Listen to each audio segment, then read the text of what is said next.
I want you to take control of your thought life.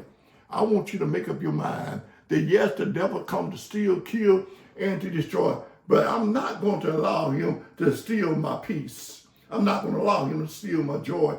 I'm going to maintain my peace walk. I'm going to maintain my joy walk. I am going to praise the Lord. I'm going to bless him at all times.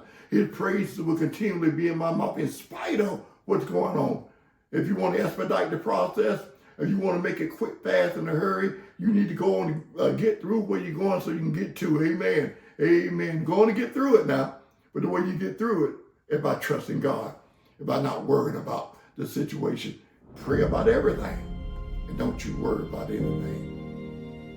Thank God for what he has done, and tell him what you want, and thank him for what he has done. That's the way you do it.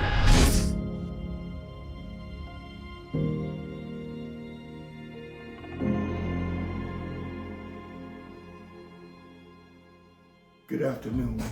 My name is Dennis Smith. Thank you once again for tuning in to Experiencing Total Victory. Once again, we want to talk to you about experiencing victory in your mind or your thought life with the understanding that our mind is the control tower or the cockpit, as is with an airplane where all the controls are located. Whoever's in the cockpit are in control of your mind.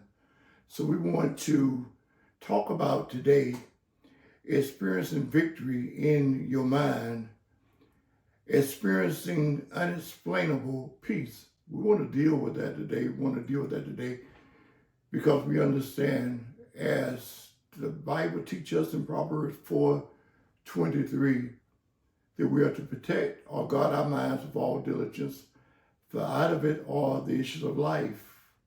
So we want to guard our minds. We want to protect our minds. We want to be in control of our minds. We don't want the enemy in the cockpit of our minds controlling our every action, jerking around our emotions, and ultimately dictating our will. So therefore, we want to talk about today experiencing unexplainable peace. The Bible says in John chapter 10, verse number 10, that the thief cometh not but for to steal, kill, and to destroy. Jesus said, I am come that you might have life and have life more abundantly. The New Living Translation says in John 10:10b, Jesus said that he came to give us a rich and satisfying life. So today we want to experience that rich, full, and satisfying life. Our foundational scripture for today is found in the book of Philippians, New Living Translation, chapter number 4, verse 6 and 7, where it simply says, don't worry about anything. Instead, pray about everything. Tell God what you need and thank him for all that he has done. Then you will experience God's peace, which exceeds anything we can understand. His peace will guard your hearts and minds as you live in Christ Jesus. What a blessing it is. Amen. We need to get to the point and place where we're not worrying about life, not worrying about the issues of life.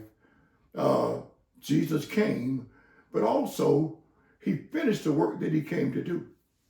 I like the way Isaiah 53:5 declares it. He said he was wounded for our transgressions, bruised for our iniquities. The chastisement of our peace was upon him, and with his stripes we are healed. The chastisement of our peace was upon him, and with his stripes he made us whole, complete, and there should be nothing like it. He came to heal us in every area of our lives. He came to heal us in the sin areas, in the areas of our thought life. Jesus went to Calvary cross in order that we might experience unexplainable peace. The Bible says we'll experience God's peace, which exceeds anything we can understand. His peace will guard your hearts and minds as you live in Christ Jesus. All of us have one thing in common, whether we know it or not. The millionaires, the billionaires, They are in quest of the same thing that you and I are in quest of. They're searching for the exact same thing. They just don't know it. The millionaires, the billionaires, they think that they can just get more money. More money. When they already have more money than they can ever spend, but they feel that what is missing is more money. There are individuals that feel that if they can make a career change, get another job, the dream job, that they will be complete. Other individuals, they're in relationships that they regret, that they are having turbulence. And they feel that if I can get out of this relationship and meet my Prince Charming or meet the right person, I'll be complete. What they really don't understand is what is missing is not more money. It's not another job. It's not another person. But what is missing is peace. It is peace of mind. What we have failed to realize is that peace of mind is priceless. And really, peace of mind is true prosperity. It's true prosperity. You know, we think about prosperity, we think about more.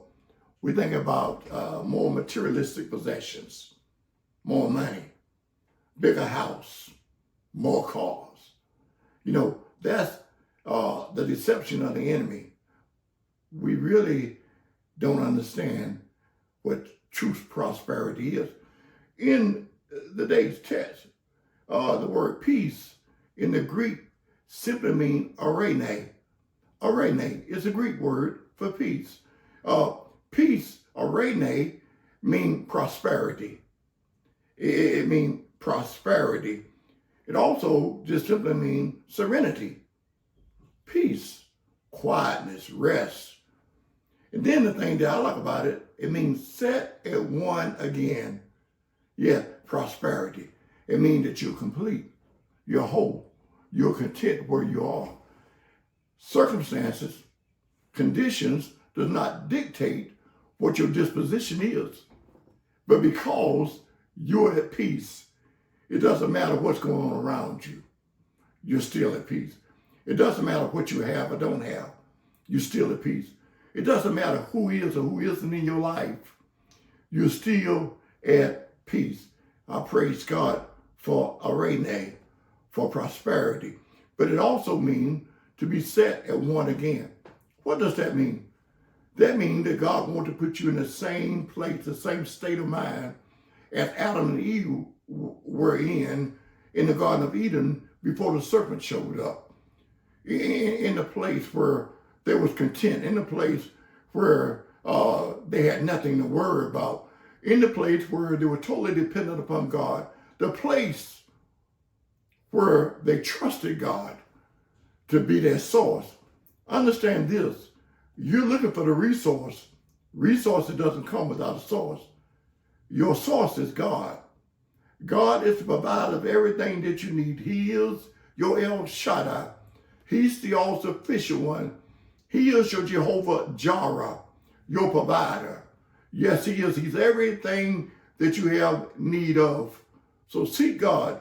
In order for you to really have peace, you must look in the right place. There in the book of John chapter 16, verse 33, I love what Jesus was saying to the disciples as he was preparing to go to Calvary cross. This is what he said. Listen, he said this, these things have I spoken unto you, that in me, in Christ Jesus, you might have peace. Now watch part B. In this world, you shall have tribulations. In this world, you will have tribulations, but be of good cheer, for I have overcome the world. Understand this. Trouble, problems will come. Difficulties will come. Challenges are going to come. Yes, we're going to have to experience difficulty, tribulation, trials. But your peace isn't found in your circumstances. Your peace isn't found in what you have or don't have, but it's found in Christ Jesus. He said to the disciples, you've been with me alone. You've been walking with me a long time. I have spoken many things to you. So please understand that it's in me that you will have peace. Your peace comes from Jesus and Jesus alone. Your relationship with him. when you look to Jesus, the author and the finisher of your faith, that's where you find peace. So don't ever get caught up in the fact that you're dealing with difficulties and you allow your difficulties to cause you to enter to the place of worrying.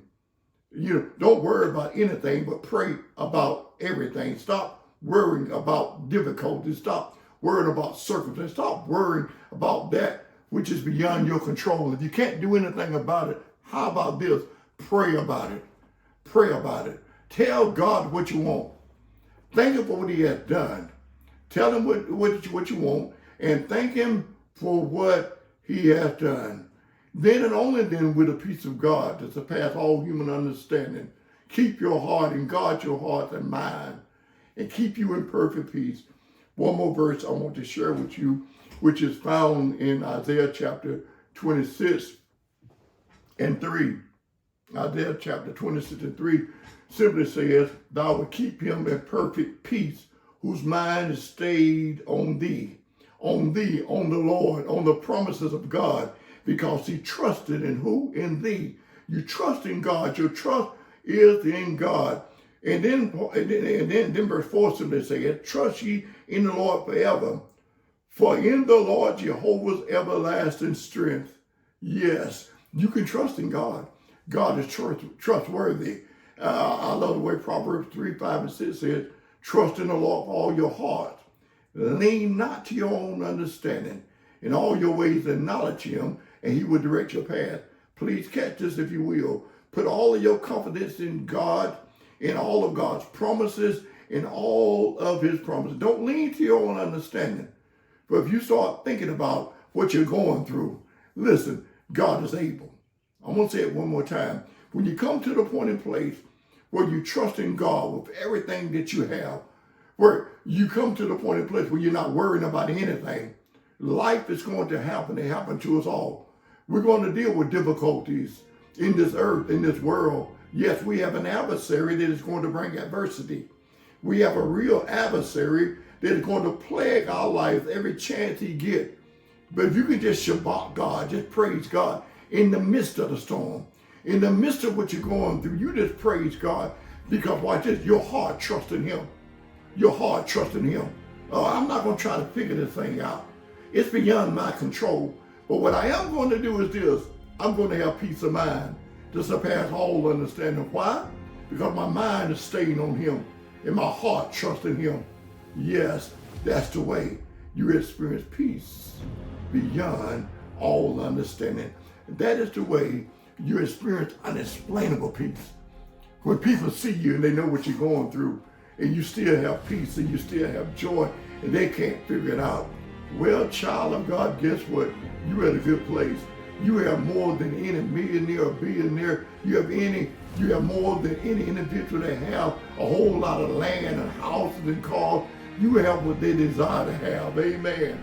They're trying to get what you have. Hold on to your peace. Don't allow the enemy to disrupt your peace. You hold on to it. Yes, God bless you. God bless you. God bless you. I want you to take control of your thought life. I want you to make up your mind that yes, the devil comes to steal, kill, and to destroy. But I'm not going to allow him to steal my peace. I'm not going to allow him to steal my joy. I'm going to maintain my peace walk. I'm going to maintain my joy walk. I am going to praise the Lord. I'm going to bless him at all times. His praise will continually be in my mouth in spite of what's going on. If you want to expedite the process, if you want to make it quick, fast, in a hurry, you need to go on and get through where you're going so you can get to it. Amen. Amen. You're going to get through it now. But the way you get through it is by trusting God, by not worrying about the situation. Pray about everything. And don't you worry about anything. Thank God for what he has done. And tell him what you want and thank him for what he has done. That's the way you do it. God bless you. Heaven forever smile upon you. Thank you for tuning in. We look forward to sharing with you the next time. And listen, I want you to experience total victory in every area of your life. God bless you.